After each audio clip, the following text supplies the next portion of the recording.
Hi, I'm going to be showing you how to use interdental brushes. Interdental brushes are used for patients with relatively large gaps in between their teeth.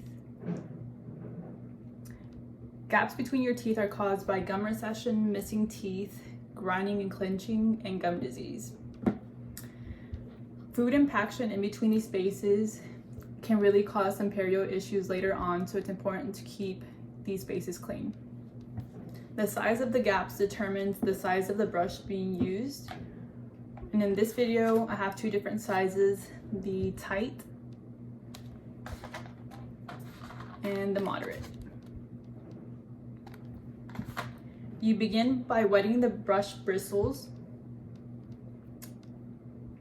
angling the brush, putting it in between the spaces, leaning more towards one side of the tooth, putting it all the way through, making sure you do not hit the gum tissues on the other side.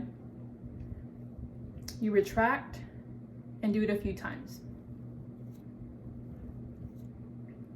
Before beginning the other two surface, you want to make sure there's no visible debris on the brush. If there is, make sure you run it under water, and then you come back into the same area, but go on the other two surface.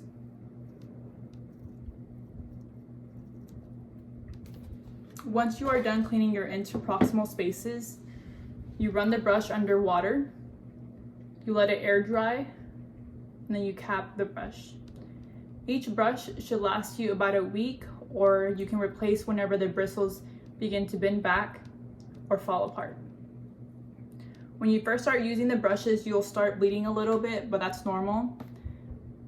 The more you brush, the more or less bleeding you'll see.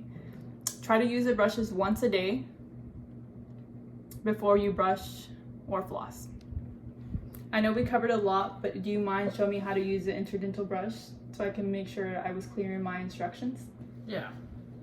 So you find the gap on your teeth. You're gonna bend the bristle and then get it wet. Going towards one side, you're going to go back and forth, cleaning it. Pull it out, wet it again, and then go towards the other side. That's perfect. And then wet it and recap it. Yes, that's perfect. Thank you so much.